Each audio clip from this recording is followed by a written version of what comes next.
Peace be with you. I'm Uncle Ivan. Today is September 5th, bringing you the latest Christian news from the past month.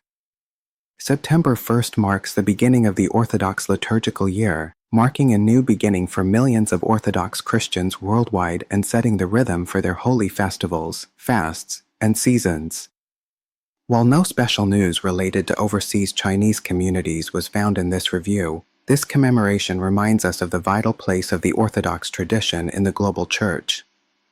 This year's season of creation runs from September 1st to October 4th, with the 2025 theme Peace with Creation. Promoted by interdenominational networks such as the World Council of Churches, WCC, and the World Evangelical Alliance, it encourages churches and believers to respond to ecological justice and creation stewardship through prayer, repentance, and action. If your church is participating, consider incorporating this into a sermon series, community cleanups, tree planting, or carbon reduction commitments.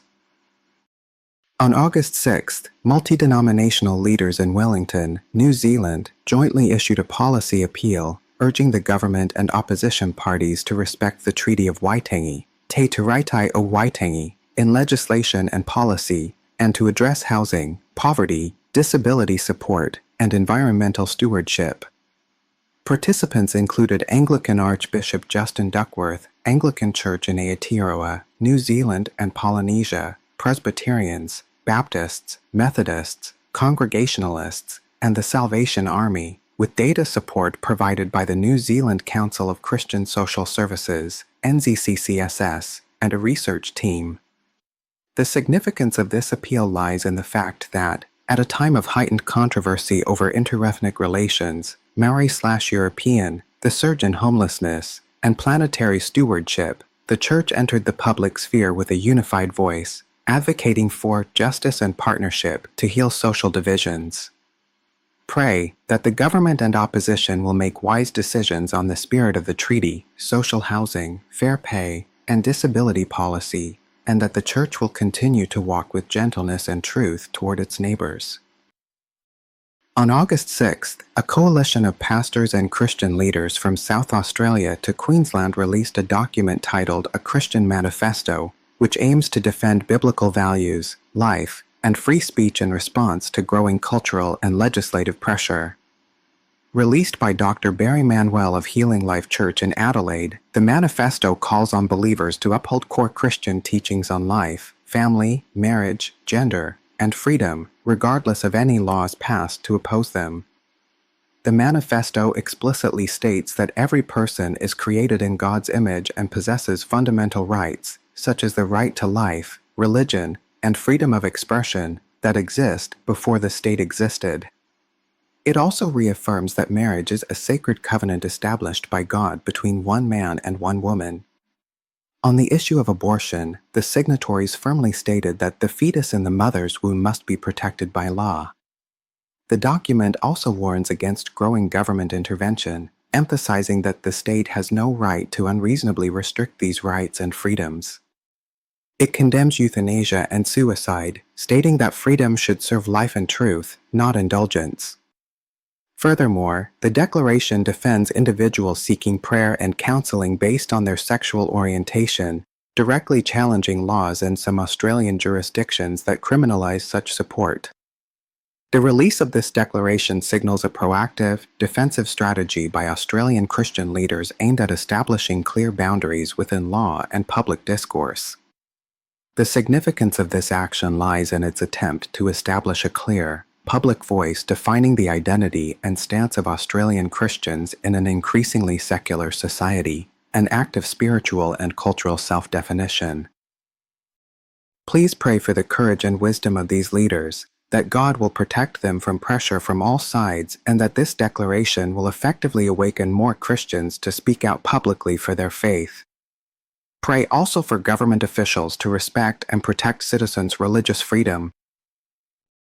On August 26th, Louisiana passed a law requiring public school classrooms to display the Ten Commandments, sparking a joint lawsuit filed by several groups, including the American Civil Liberties Union, ACLU, Americans United for Separation of Church and State, and the Freedom from Religion Foundation, FFRF, all arguing that the law violates the First Amendment's Establishment Clause.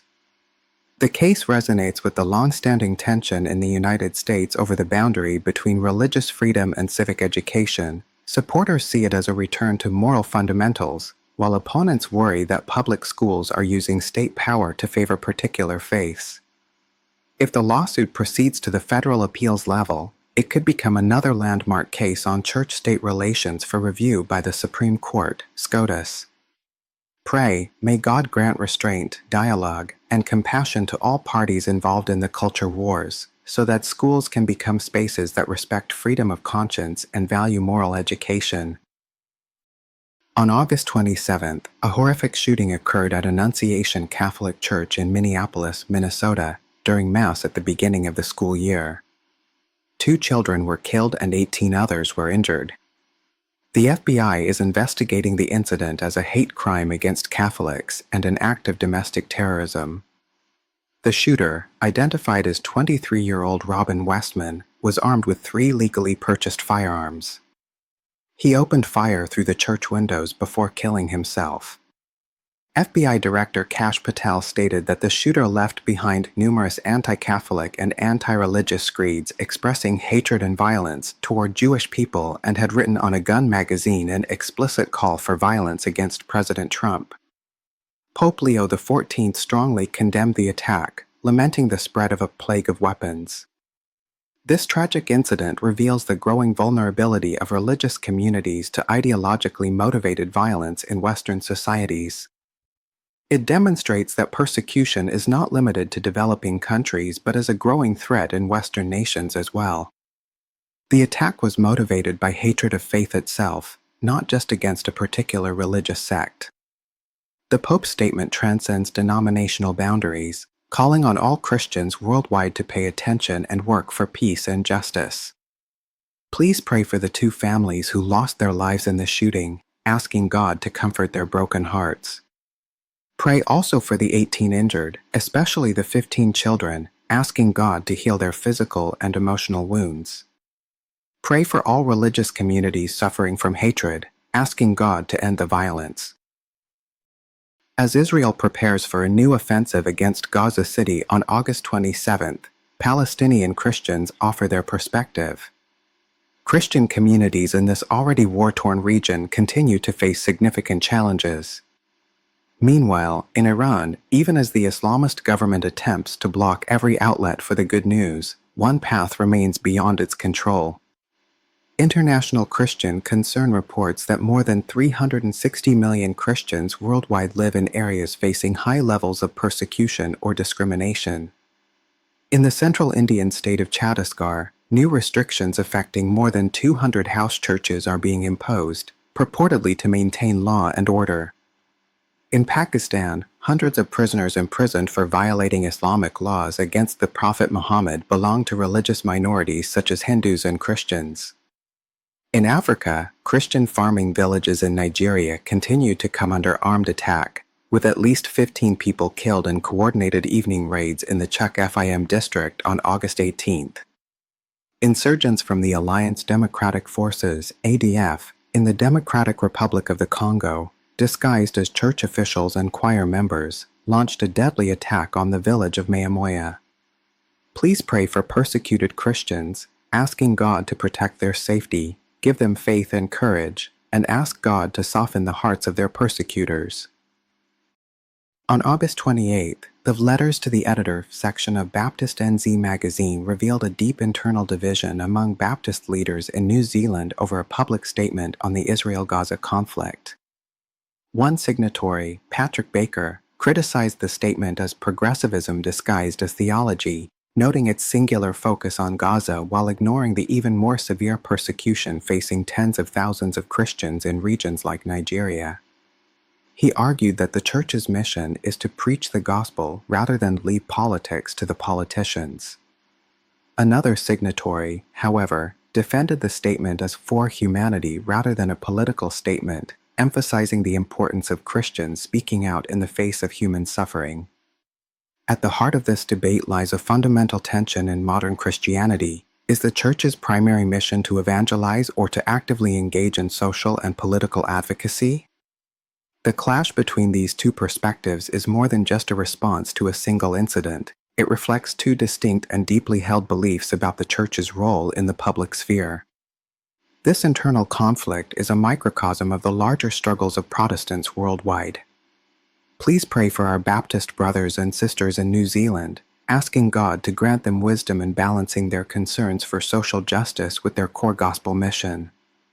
Pray also for all Christians, that they may communicate with one another in love and seek unity in the truth. On August 29th, the Quebec government announced plans to introduce a bill in the fall banning prayer in public spaces, citing the increase in street prayer and the need for greater secularization. This move immediately sparked concern among civic groups and legal scholars, including the Canadian Civil Liberties Association, CCLA, which condemned the proposal as a potential violation of freedom of religion, expression, and peaceful assembly. Media and academic circles also expressed concern about whether the government would invoke a notwithstanding clause to circumvent the protections of the Charter of Rights and Freedoms. This incident has profound implications for the relationship between religious communities, Christians, Jews, Muslims, etc., and public life. If public religious expression is completely deemed illegal, community relations could be further strained. Pray for the provincial government to strike a balance between maintaining public order and protecting fundamental freedoms, and for churches to seek a path to peace and gently bear witness to the gospel. Gavin Casalegno, star of the American television series The Summer I Turned Pretty, gave a faith-filled answer when asked, "What gives you confidence?" in an interview with a social media influencer. He responded that his confidence stems from his identity, who God says I am, and that he doesn't trust anyone else's opinion of him. Casalegno noted that when one's faith isn't based on temporary things, life becomes easier and it's easier to express oneself confidently. He also posted a 5-minute video on a private TikTok account urging followers not to be lukewarm Christians. Drawing on the warning to the church in Laodicea in Revelation 3 verses 14 to 22, he shared a brief gospel message, encouraging people to seek a personal encounter with Jesus through repentance and an open heart to God. The video's release method is noteworthy, as it directly addresses a young Gen Z audience through an informal secondary account, making it more relatable than traditional church sermons. This approach bypasses traditional religious gatekeepers and reaches directly to young people who are often uninterested in organized religion. Casalegno's message of identity and lukewarmness resonates precisely with this generation's struggles with personal purpose and authenticity. September 5th marks two significant dates in church history. On September 5, 1888, the sensational preacher Billy Sunday married Helen Amelia Thompson, who later became his missionary advisor and whose organizational skills helped him achieve national fame. More famously, on September 5, 1997, Mother Teresa, 1979 Nobel Peace Prize winner and founder of the Missionaries of Charity, died in Calcutta, India.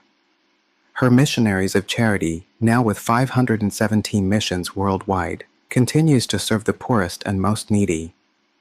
Mother Teresa dedicated her life to the poor, the sick, and the dying on the streets of Calcutta, her life bearing witness to Christ's unconditional love. She once said, "We cannot do great things, but only small things with great love." Her passing marked the end of an era, but her legacy continues to inspire believers around the world.